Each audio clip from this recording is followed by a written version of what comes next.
मित्रांनो, लिसन टू री ॲप्लिकेशन तुम्हाला सर्व प्रकारचे स्पर्धा परीक्षांसाठी आवश्यक असणारे ऑडिओ बुक्स, ऑडिओ नोट्स आणि इतर मटेरियल देखील उपलब्ध करून देते. 6. वनस्पतींचे वर्गीकरण.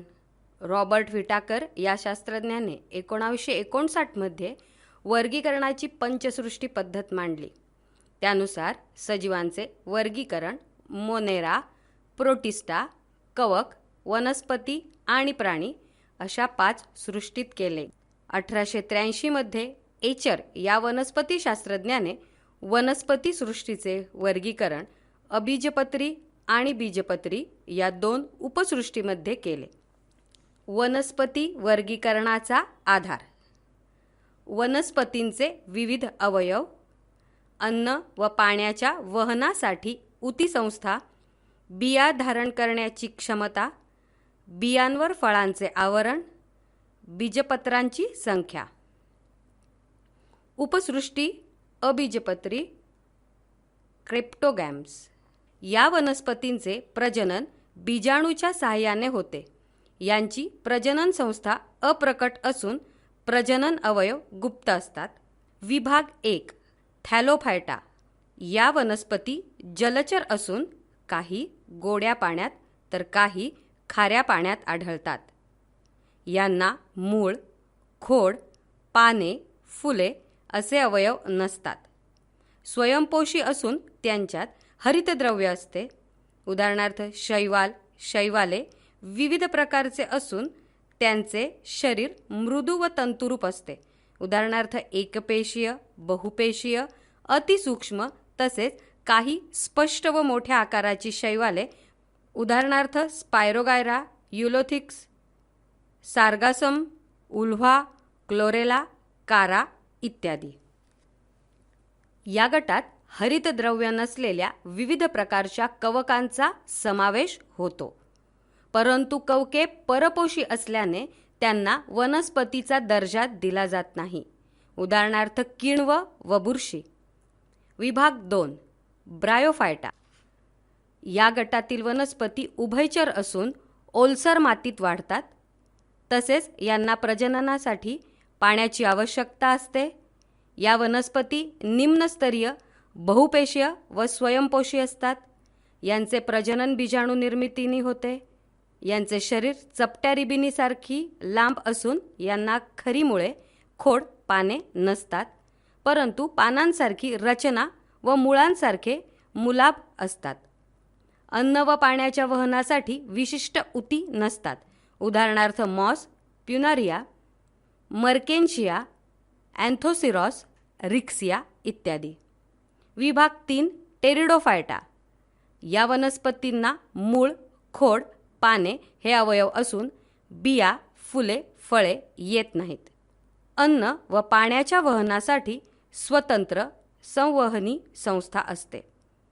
यांच्या पानांच्या मागील बाजूस असणाऱ्या बीजाणूद्वारे यांचे अलैंगिक प्रजनन घडून येते. तसेच काही वनस्पतींमध्ये युग्मक निर्मितीद्वारे लैंगिक प्रजनन होते. उदाहरणार्थ फर्न, नेफ्रोलेपिस म्हणजे नेचे, मोर्सेलिया, टेरिस, ॲडिॲटम, इक्विसॅटम, सिलॉजेनिला, लायकोपोडियम इत्यादी. उपसृष्टी बीजपत्री फेनेरोगम्स. या वनस्पतींमध्ये प्रजननासाठी विशिष्ट ऊती असून बियांची निर्मिती होते व त्यात भ्रूण व अन्नसाठा असतो. यांच्या बिया फळांमध्ये नसल्यास त्यांना अनावृत्तबीजी वनस्पती, तर बिया फळाच्या किंवा आवरणाच्या आत असल्यास त्यांना आवृत्तबीजी वनस्पती असतात. विभाग 1. अनावृत्तबीजी वनस्पती. गायमेनोस्पर्म. गायमोन्स आवरण नसलेले अनावृत्त, स्पर्म बिया. या वनस्पती सहसा सदाहरित, बहुवार्षिक व काष्ठमय असतात. या वनस्पतींच्या खोडांना फांद्या नसून पानांचा मुकुट तयार झालेला असतो. यांच्यात नर व मादी फुले एकाच वनस्पतीच्या 2 भिन्न बीजाणूपत्रांवर येतात. या वनस्पतींच्या बियांवर नैसर्गिक आवरण नसते. तसेच यांना फळे देखील येत नाहीत. विभाग 2. आवृत्तबीजी वनस्पती. ॲनिगोस्पर्म. ॲनिगोज कव्हर आवरण स्पर्म बीज. या वनस्पतींना मूळ, खोड, पाने, बिया, फुले इत्यादी सर्व अवयव असतात. यातील फूल हा प्रजननाचा प्रमुख अवयव असतो. फुलांचे रूपांतर फळात होते व त्यात बिया तयार होतात. या वनस्पतींच्या बियांवर फळांचे आवरण असून यांचे 2 वर्ग असतात: द्विबीजपत्री वनस्पती आणि एकबीजपत्री वनस्पती. आमचे असेच ऑडिओ लेक्चर ऐकत राहण्यासाठी तुम्ही या ऑडिओसोबतच्या लिंकवर क्लिक करून प्ले स्टोअरवरून आपले ॲप्लिकेशन डाउनलोड करू शकता. 7. परिसंस्थेतील ऊर्जा प्रवाह एनर्जी फ्लो इन इकोसिस्टीम. परिसंस्थेतील भक्षक स्तर, पोषण स्तर, सजीव प्रकार. उदाहरणे: प्राथमिक भक्षक शाकाहारी, अन्नासाठी वनस्पतीवर अवलंबून. उदाहरण: नाकतोडा, खार, ससा. द्वितीय भक्षक मांसाहारी, अन्नासाठी शाकाहारी प्राण्यांवर अवलंबून. बेडूक, घुबड, कोल्हा. सर्वोच्च भक्षक मांसाहारी, अन्नासाठी मांसाहारी प्राण्यांवर अवलंबून. वाघ, सिंह, बिबट्या. उभयाहारी मिश्राहारी, अन्नासाठी वनस्पती, शाकाहारी आणि मांसाहारी प्राण्यांवर अवलंबून. उदाहरण: माणूस, चिमणी. अन्नसाखळी व अन्नजाळे food chain and food web. अन्नसाखळी फूड चेन. उत्पादक सजीव, भक्षक आणि मृतोपजीवी यांच्यामध्ये होणारा क्रमगत आंतरक्रिया म्हणजे अन्नसाखळी होय. प्रत्येक अन्नसाखळीत 4 ते 5 किंवा जास्त कड्या असू शकतात. अन्नजाळे फूड वेब. प्रत्येक परिसंस्थेत एक सजीव इतर अनेक सजीवांचे भक्ष्य असतो. त्यामुळे परिसंस्थेमध्ये अनेक अन्नसाखळ्या परस्परांशी जोडलेल्या असतात. त्यामुळे अशा गुंतागुंतीच्या रचनेतून अन्नजाळे तयार होते. ऊर्जेचा मनोरा एनर्जी पिरॅमिड. पोषण पातळी ट्रॉपिक लेवल. अन्नसाखळीतील प्रत्येक पातळीला पोषण पातळी म्हणतात. निम्नस्तरीय उत्पादकापासून उच्चस्तरीय भक्षकापर्यंत टप्प्याटप्प्याने कमी होत जाणाऱ्या अन्न घटकांच्या व ऊर्जेच्या प्रमाणावर आधारित आकृती म्हणजे ऊर्जेचा मनोरा होय. परिस्थितिकीय मनोरा किंवा एल्टॉनियन मनोरा. या मनोऱ्याची संकल्पना पहिल्यांदा 1927 मध्ये चार्ल्स एल्टन यांनी इंग्लंडमधील बियर बेटांवरील टुंड्रा परिसंस्थेचा अभ्यास करून मांडली होती. 1942 मध्ये लिंडबनने अन्नसाखळी व त्यातील ऊर्जेचा प्रवाह यांचा अभ्यास केला. परिसंस्थेतील ऊर्जा विनिमयाच्या आधारे काढलेल्या ऊर्जेच्या आकृतिबंधाला ऊर्जेचा मनोरा असे म्हणतात. अन्नसाखळीत ऊर्जेचे हस्तांतरण एका पोषण पातळीतून दुसऱ्या पोषण पातळीकडे होत असते. ही ऊर्जा आणि भक्षकांची संख्या निम्न स्तराकडून उच्च स्तराकडे कमी होत जाते. त्यामुळे मनोऱ्याचा आकार निमुळता होत जातो. अन्नसाखळी आणि अन्नजाळ्यामुळे ऊर्जा तसेच इतर पोषद्रव्ये परिसंस्थेत सतत प्रवाहित होत राहतात. ऊर्जेचा प्रवाह एकेरी वाहतूक सूर्यामार्फत परिसंस्थेला ऊर्जा पुरवली जाते. उत्पादक हिरव्या वनस्पती त्यांनी शोषलेल्या एकूण सौर ऊर्जेपैकी काही प्रमाणात ऊर्जा अन्नाच्या म्हणजे रासायनिक ऊर्जेत रूपांतरित करतात. ही ऊर्जा एका पोषण पातळीकडून दुसऱ्या पोषण पातळीकडे संक्रमित होत जाते. या हस्तांतरणामध्ये काही ऊर्जा उष्णतेच्या स्वरूपात बाहेर टाकली जाते, परंतु यातील ऊर्जा सूर्याकडे वापस जात नाही. त्यामुळे ऊर्जेचा प्रवाह ही एक वाहतूक असते असे म्हणतात. जीव भू रसायन चक्र बायो जिओ केमिकल सायकल. परिसंस्थेत होणाऱ्या पोषद्रव्यांचा चक्रीय स्वरूपातील प्रवाहाला जीव भू रसायन चक्र म्हणतात. पोषद्रव्याचे अजैविक घटकाकडून जैविक घटकांकडे आणि जैविक घटकाकडून पुन्हा अजैविक घटकांमध्ये रूपांतरण होत असते. हा पोषकद्रव्यांचा प्रवास शिलावरण, वातावरण, जलावरण यापासून तयार झालेल्या जीवावरणामध्ये अखंडपणे चालतो. जैवभू रासायनिक चक्राचे प्रकार. वायू चक्र.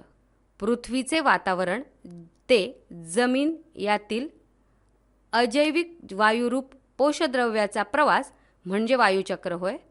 उदाहरणार्थ नायट्रोजन, ऑक्सिजन, कार्बन डायऑक्साईड, बाष्प. आमचे असेच ऑडिओ लेक्चर ऐकत राहण्यासाठी तुम्ही या ऑडिओसोबतच्या लिंकवर क्लिक करून प्ले स्टोअरवरून आपले ॲप्लिकेशन डाउनलोड करू शकता. अवसादन चक्र सेडिमेंटरी सायकल. पृथ्वीवरील माती, अवसाद व त्या खडकात अजैविक पोषद्रव्यांचा संचय असतो. उदाहरणार्थ लोह, कॅल्शियम, फॉस्फरस. सध्या हवामान बदल तसेच मानवी क्रियांमुळे वायुचक्रांची गती, तीव्रता व संतुलन यावर गंभीर परिणाम होत आहे. वायुचक्र व अवसादन चक्र एकमेकांवर अवलंबून असतात. नायट्रोजन आणि कार्बन हे दोन्ही अजैविक घटक वायुरूपात असून खनिजांच्या स्वरूपात जमिनीवर देखील आढळतात. कार्बन चक्र, ऑक्सिजन चक्र, नायट्रोजन चक्र ही 3 महत्त्वाची जीव भू रसायन चक्रे आहेत. कार्बन चक्र. वातावरणातील कार्बन डायऑक्साईडच्या साह्याने वनस्पती कर्बोदकांच्या स्वरूपात अन्न तयार करतात. ही कर्बोदके अन्न साखळीतून वनस्पतीकडून शाकाहारी प्राण्यांकडे व शाकाहारी प्राण्यांकडून मांसाहारी प्राण्यांकडे हस्तांतरित केली जातात. श्वसनाच्या वेळी कर्बोदकांचे ऑक्सिडीकरण होऊन ऊर्जा व त्यासोबत कार्बन डायऑक्साईड मुक्त होतो. सूक्ष्मजीवांच्या किण्वन या विनॉक्सी श्वसनात देखील कार्बन डायऑक्साईड मुक्त होतो. इंधनाचे ज्वलन तसेच कार्बनी पदार्थाच्या विघटनातून देखील कार्बन डायऑक्साईड वातावरणात सोडला जातो. वातावरणातील कार्बन डायऑक्साईड पुन्हा वनस्पती शोषून घेतात व तो पुन्हा अन्न साखळीमार्फत विविध सजीवांकडे जातो. यालाच कार्बन चक्र असे म्हणतात. ऑक्सिजन चक्र. वातावरणात सुमारे 21% ऑक्सिजन असून तो पाण्यात अल्प प्रमाणात विरघळतो.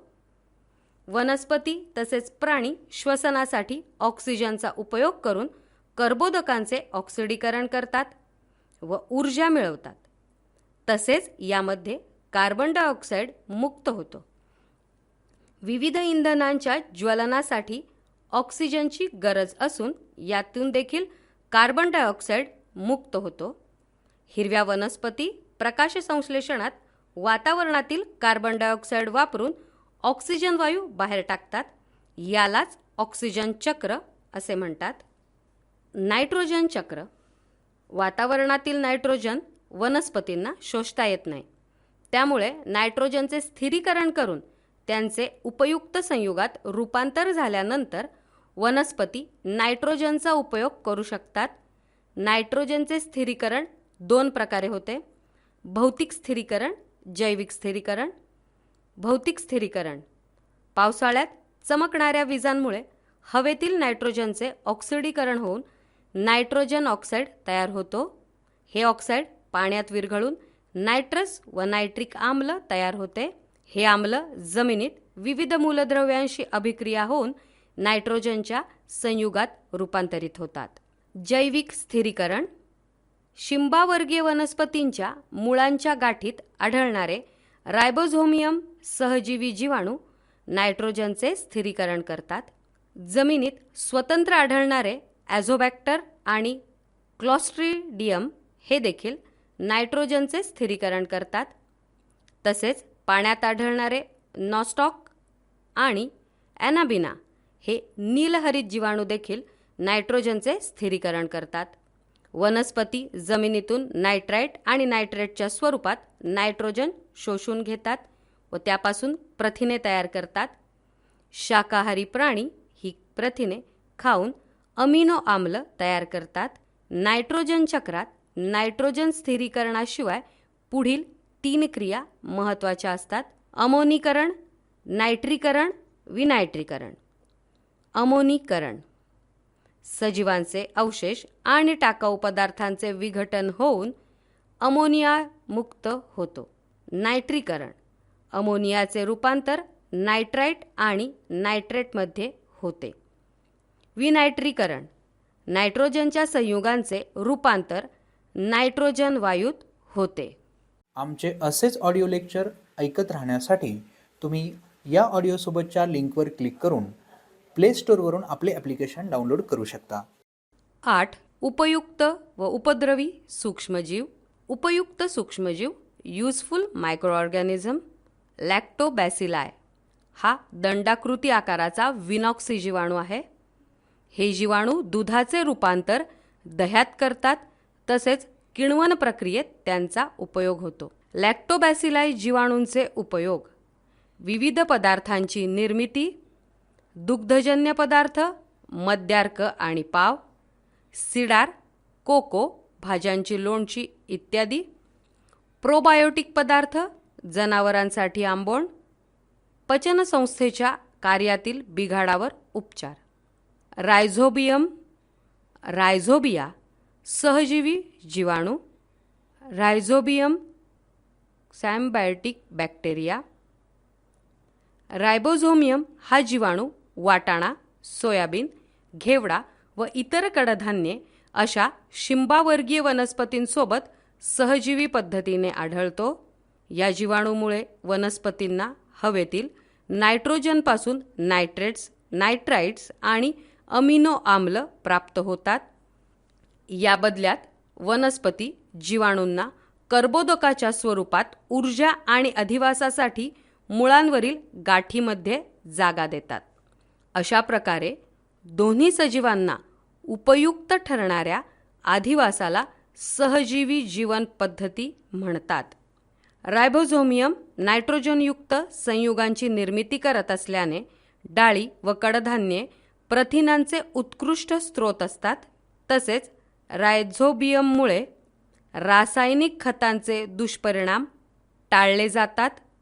आजकाल लागवडीपूर्वीच रोपट्यांना रायझोबियमचे लसीकरण करतात. किण्व, यीस्ट.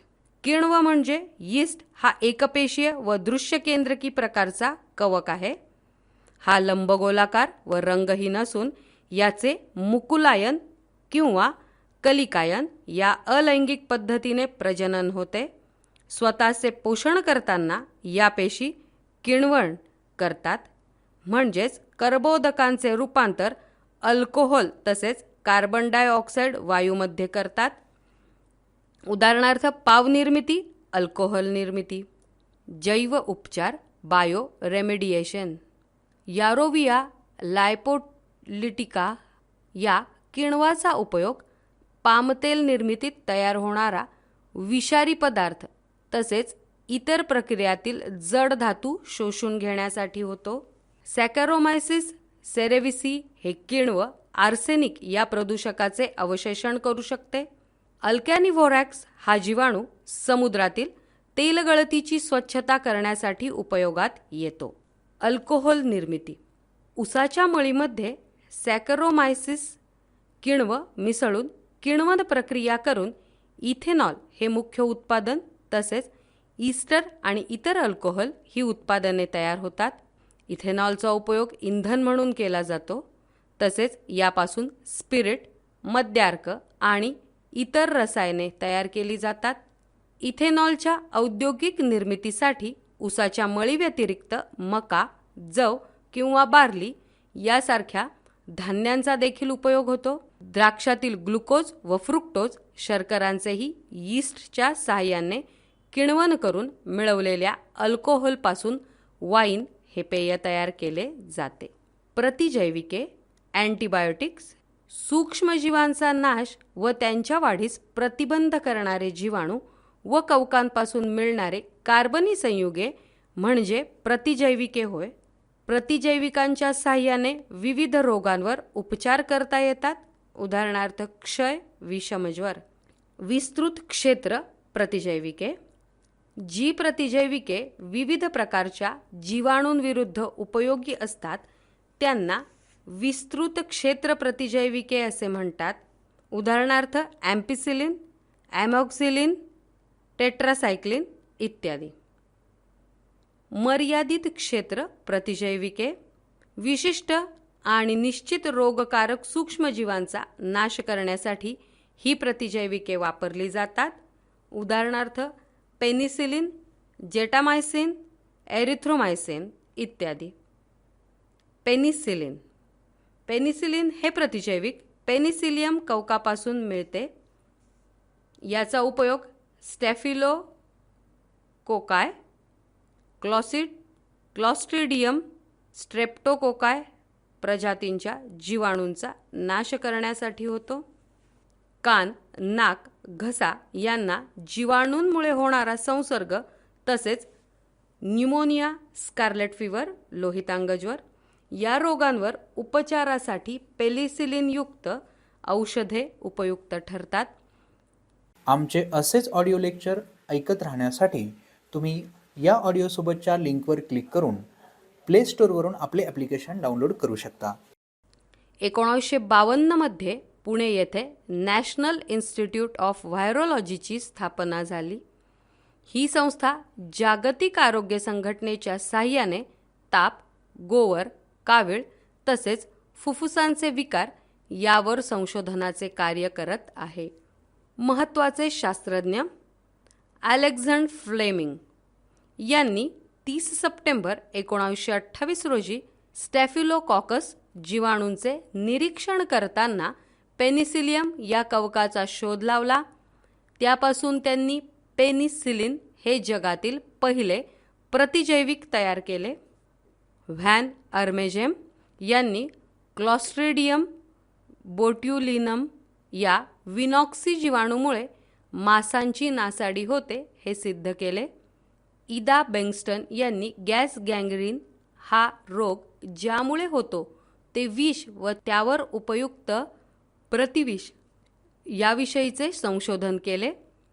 टायफस या घातक रोगावर संशोधन करताना त्यांना या रोगाची बाधा होऊन सुद्धा त्यांनी संशोधन कार्य सुरूच ठेवले. त्यांना 1947 ते टायफस मेडल देण्यात आले होते. उपद्रवी सूक्ष्मजीव हार्मफुल मायक्रोऑर्गॅनिझम कवके फंजाय. हवेत कवकांचे सूक्ष्म विजाणू असतात. आर्द्रतेमुळे हे बीजाणू कार्बनी पदार्थांवर वाढतात. ओलसर अन्नातही जसे लोणचे, मुरांबे, जॅम, सॉस, चटण्या यावर कवकांच्या विविध प्रजाती वाढतात. ही कवके अन्नातील पोषद्रव्ये शोषून स्वतःची वाढ व प्रजनन करतात. याशिवाय यांच्यामुळे मायक्रोटॉक्झिन्स ही विषारी रसायने अन्नात मिसळली जाऊन ते अन्न विषारी होते. क्लॉस्ट्रिडियम लग्न व इतर समारंभातील जेवणामुळे अचानक विषबाधा तसेच शिजवलेले अन्न खराब होणे यासाठी क्लॉस्ट्रिडियम प्रजातीचे जीवाणू कारणीभूत असतात. हे दंडाकृती विनॉक्सी जीवाणू प्रतिकूल परिस्थितीत बीजाणूंची निर्मिती करतात. हे मुक्त स्वरूपात किंवा मानवाच्या तसेच इतर प्राण्यांच्या अन्नमार्गात आढळतात. इतर रोगकारक सूक्ष्मजीव इतर विविध प्रजातींचे जीवाणू, विषाणू, आदिजीव व कवक हे सूक्ष्मजीव देखील अनेक मानवी रोगांचे कारक असतात. ते पुढीलप्रमाणे: रोगाचे नाव, प्रसार, प्रतिबंध. विषाणूजन्य रोग. रोगाचे नाव एड्स. प्रसार एड्सग्रस्त व्यक्तीच्या शरीरातील रक्त, वीर्य, एड्सग्रस्त आईचे दूध. प्रतिबंध रक्तपराधन काळजीपूर्वक करणे, इंजेक्शन व सुयांचा पुनर्वापर टाळणे, सुरक्षित लैंगिक संबंध. कावीळ दूषित पाणी, दूषित अन्न, निर्जंतुक पाणी, आरोग्यपूर्ण आहार. इन्फ्लुएन्झा हवा, रोग्याच्या संपर्कात न जाणे, गोवर, कांजिण्या, हवा आणि पाणी, निर्जंतुक पाणी, स्वच्छ अन्न, लसीकरण करणे, बर्ड फ्लू H7N9, बाधित पक्षी आणि प्राणी, हवा, स्वच्छ व योग्य पद्धतीने शिजवलेले मांस, स्वाईन फ्लू H1N1, डेंगी किंवा डेंग्यू ताप, डासांचा दंश, डासांवर नियंत्रण, स्वच्छता. जीवाणूजन्य रोग, न्यूमोनिया, हवा, लसीकरण, रोग्यापासून अलिप्तता. कुष्ठरोग, हवा, रोग्याच्या वस्तू, रोग्याशी संपर्क व त्याच्या वस्तू वापरणे टाळणे. कॉलरा, दूषित अन्न व दूषित पाणी, स्वच्छ अन्न व स्वच्छ पाणी. कवकजन्य रोग, केसातील कोंडा, नायटा, गजकर्ण, त्वचेचे चट्टे, रोगी व त्याच्या वस्तूंचा संपर्क, स्वच्छता राखणे, रोग्याशी संपर्क टाळणे, कवकनाशक औषधांचा उपयोग. आदिजीवजन्य रोग, हिवताप, मलेरिया, डासांचा दंश, परिसराची स्वच्छता पाणी साचू न देणे, डासांवर नियंत्रण. आमचे असेच ऑडिओ लेक्चर ऐकत राहण्यासाठी तुम्ही या ऑडिओसोबतच्या लिंकवर क्लिक करून प्ले स्टोअरवरून आपले ॲप्लिकेशन डाउनलोड करू शकता. 9. पर्यावरणीय व्यवस्थापन. हवामान, क्लायमेट. हवामान. हवामान म्हणजे एखाद्या ठिकाणी विशिष्ट वेळी असलेली वातावरणाची स्थिती होय. वातावरणाची दीर्घकालीन स्थायी स्थिती म्हणजे हवामान होय. प्रादेशिक हवामान. एखाद्या प्रदेशाच्या हवामानाचे रोजच्या स्थितीचे अनेक वर्षे निरीक्षण व मोजमाप करून विशिष्ट कालावधीतील काढलेली सरासरी म्हणजे त्या प्रदेशाचे प्रादेशिक हवामान होय. हवामानाची स्थिती ठरवण्यास कारणीभूत घटक: तापमान, आर्द्रता, दृश्यता, पर्जन्य, ढग, सूर्यप्रकाश, वातावरणीय दाब. हवामानाचा दैनंदिन जीवनावरील परिणाम: अन्न, वस्त्र, निवारा इत्यादी प्राथमिक गरजा, विविध व्यवसाय, शेती व पिके, बांधकाम इत्यादी गोष्टी हवामानावर अवलंबून असतात. वाऱ्याची दिशा व गती, तापमान व हवेचा दाब इत्यादी, विमानासाठी धावपट्टी, बंदर निर्मिती, पूल बांधणी आणि उंच इमारती बांधणे इत्यादीसाठी हवामानाचा अंदाज लक्षात घेतला जातो. 23 मार्च हा दिवस जागतिक हवामानशास्त्र दिन म्हणून साजरा केला जातो. हवामान विषयक संस्था: जागतिक हवामानशास्त्र संघटना, वर्ल्ड मेट्रोलॉजिकल ऑर्गनायझेशन. या संस्थेची स्थापना संयुक्त राष्ट्रसंघातर्फे 23 मार्च 1950 रोजी करण्यात आली. ही संस्था अन्न सुरक्षा, जलव्यवस्थापन, दळणवळण या संबंधित कार्य करते. यातील हवामान खाते इंडियन मेट्रोलॉजी डिपार्टमेंट. स्थापना 1875, सिमला. मुख्य कार्यालय पुणे. प्रादेशिक कार्यालय मुंबई, कोलकाता, नागपूर, दिल्ली इत्यादी. कार्य: 24 तासात 2 वेळा हवा कशी राहते याचे नकाशे बनवणे. हवामानासाठी लागणारी उपकरणे: रडार, भूकंपासंबंधी हवामानाचे अंदाज, पर्जन्य अंदाज इत्यादी बाबतीत संशोधन करणे. मान्सून प्रारूप व हवामान अंदाज, monsoon model and climate prediction. भारतामध्ये मॉन्सूनविषयी हंगामातील अंदाज व्यक्त करण्यासाठी मान्सून प्रारूप तयार करतात. H.F. ब्लेनफोर्ड व सर गिल्बर्ट वॉकर यांनी पहिल्यांदा मान्सूनचा अंदाज वर्तवण्याचा प्रयत्न केला. भारतात 1990 मध्ये डॉक्टर वसंत गोवारीकर यांनी पहिल्यांदा मॉन्सूनचे प्रारूप तयार केले. प्रारूपाचे प्रकार: संख्यात्मक प्रारूप, डायनॅमिक, गणितीय प्रारूप, समुच्चित प्रारूप, सांख्यिकी प्रारूप. IMD Indian meteorology department. IITM Indian institute of tropical meteorology. विघटनशील कचरा, बायोडिग्रेडेबल वेस्ट.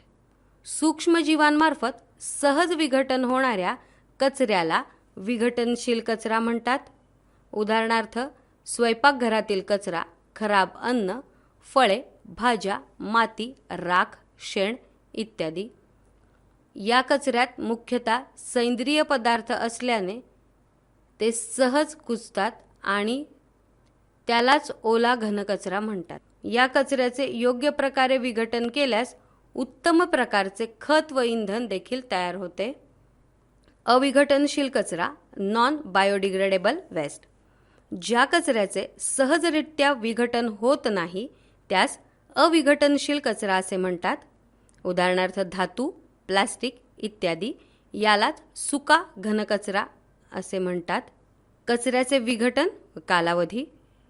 कचरा व नैसर्गिक विघटनासाठी लागणारा कालावधी: केळीची साल 3 ते 4 आठवडे, कागदी पिशवी 1 महिना, कपड्याच्या चिंध्या 5 महिने, लोकरी पायमोजे 1 वर्ष, लाकूड 10 ते 15 वर्ष, चामडी बूट 40 ते 50 वर्ष, जस्ताचे डबे 50 ते 100 वर्षे, ॲल्युमिनियमचे डबे 200 ते 250 वर्षे, प्लास्टिकची पिशवी 10 लाख वर्ष, थर्माकोल, स्टायरोफोरम अनंत काळ.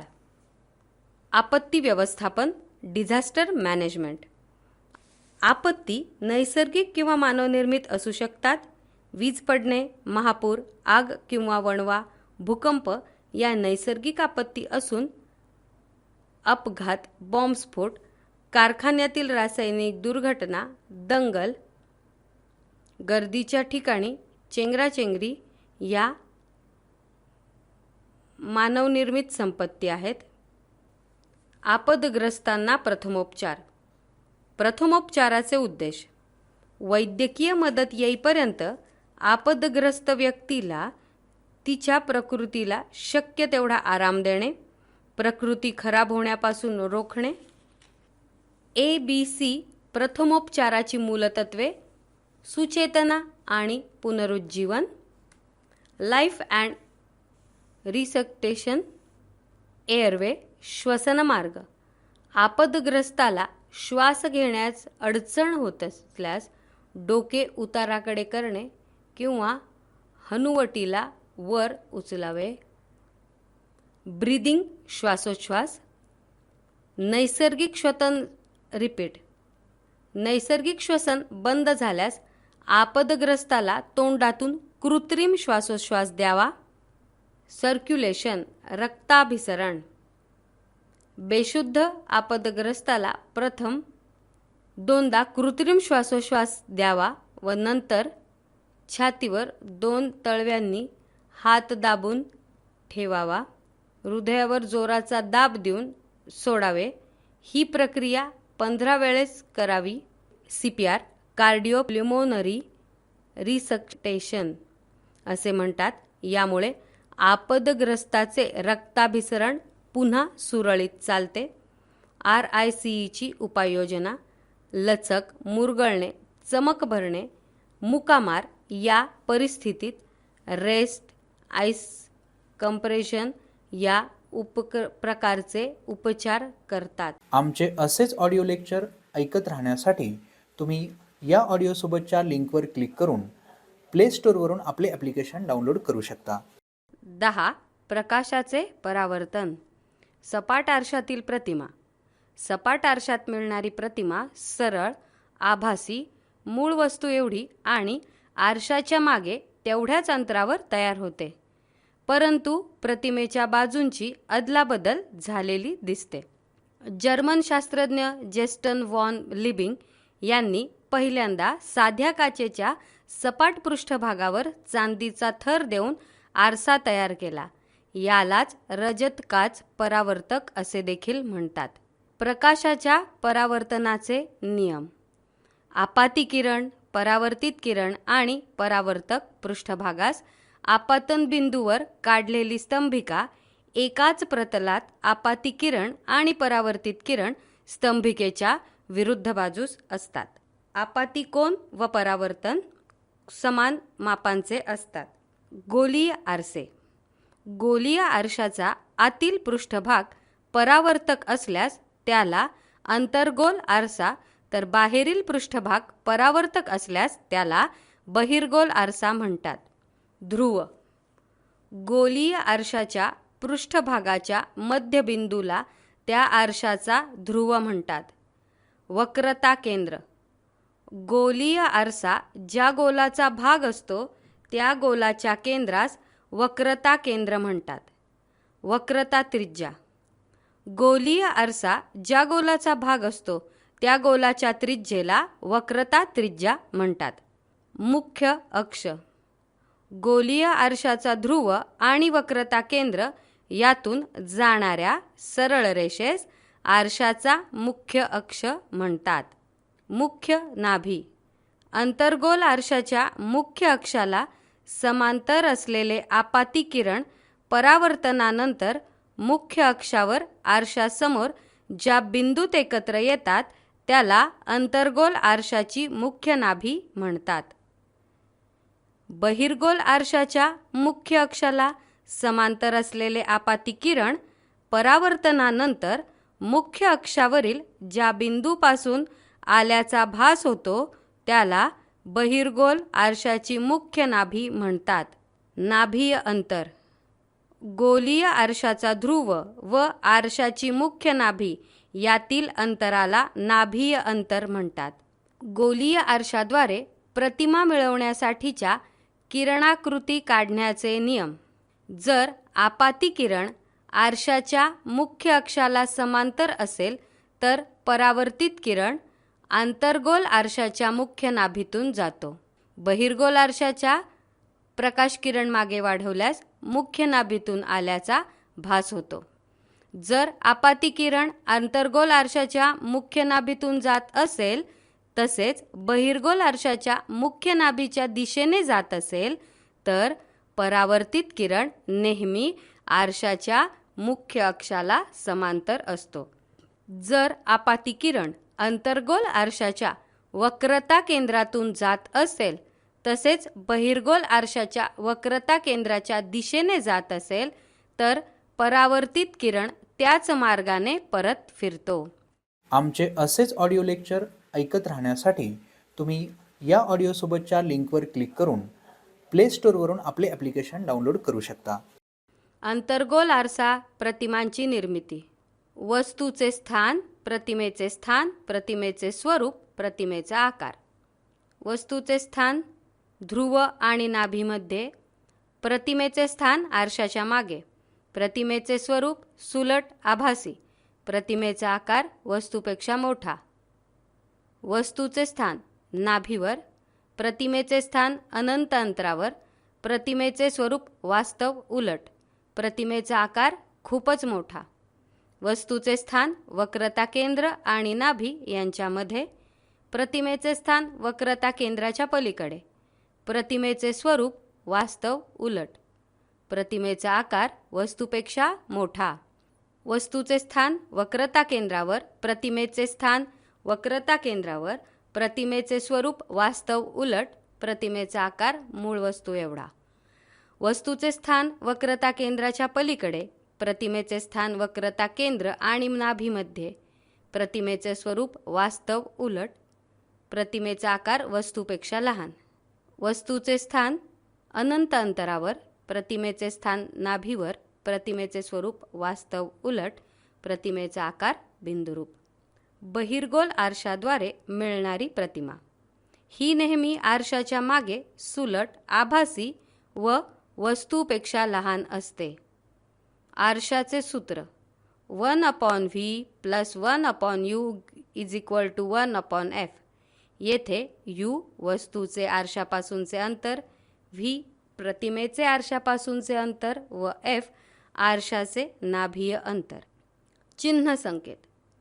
कार्टेशियन चिन्ह संकेतानुसार गोलीय आरशाचा ध्रुव हा आरंभबिंदू असतो तर आरशाच्या मुख्य अक्ष हा x अक्ष मानतात. वस्तू नेहमी आरशाच्या डाव्या बाजूला ठेवतात. आरंभबिंदूच्या उजवीकडील सर्व अंतरे धन तर डावीकडील अंतरे ऋण असतात. मुख्य अक्षाला लंबरूप आणि वरच्या दिशेने मोजलेली अंतरे ऊर्ध्व अंतरे धन असतात.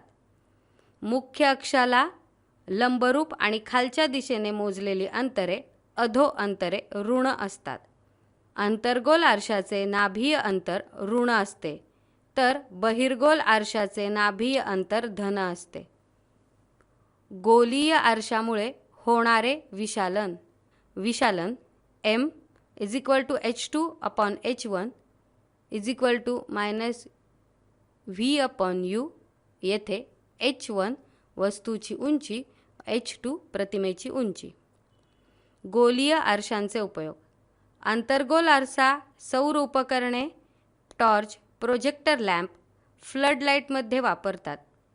वाहनांच्या उजव्या व डाव्या बाजूला बहिर्गोल आरसे असतात. अंतर्गोल आरशाचे गुणधर्म व उपयोग. केशकर्तनालय, दातांचा दवाखाना यामध्ये आरशाचा ध्रुव व नाभी यामध्ये वस्तू असते व त्यामुळे वस्तूची सुलट आभासी व मोठी प्रतिमा मिळते. टॉर्च व वाहनांचे हेडलाईट. यामध्ये प्रकाशाचा स्रोत नाभीपाशी असल्याने प्रकाशाचा समांतर झोत मिळतो. Flood lights. यामध्ये प्रकाशाचा स्रोत अंतर्गोल आरशाच्या वक्रता मध्याच्या थोडासा पलीकडे असल्याने तीव्र प्रकाश झोत मिळतो. सौर उपकरणे. यामध्ये अंतर्गोल आरशावरून परावर्तित झालेली सूर्यकिरणे आरशाच्या नाभीवर एकत्र येतात. बहिर्गोल आरशाचे गुणधर्म. बहिर्गोल आरशाचे गुणधर्म व उपयोग. वाहनांमध्ये उजव्या व डाव्या बाजूस बहिर्गोल आरसे असतात. मोठे बहिर्गोल आरसे दुकानात बसवतात. आरशासमोर मिळणारी तसेच पडद्यावर घेता येणारी प्रतिमा नेहमी वास्तव असते. वस्तूचे स्थान कुठेही असले तरी बहिर्गोल आरशाने मिळणारी प्रतिमा आभासी, सुलट वस्तूपेक्षा लहान व आरशाच्या मागे असते. आरशामागे मिळणारी जी प्रतिमा पडद्यावर घेता येत नाही तिला आभासी प्रतिमा म्हणतात. या प्रतिमेचे विशालन एकापेक्षा कमी असते. लिसन टू री ॲप्लिकेशन तुम्हाला सर्व स्पर्धा परीक्षांसाठी आवश्यक असणारी ऑडिओ नोट्स, ऑडिओ बुक्स आणि इतर मटेरियल देखील उपलब्ध करून देते. चला तर मित्रांनो, भेटूयात पुढच्या लेक्चरमध्ये. तोपर्यंत धन्यवाद.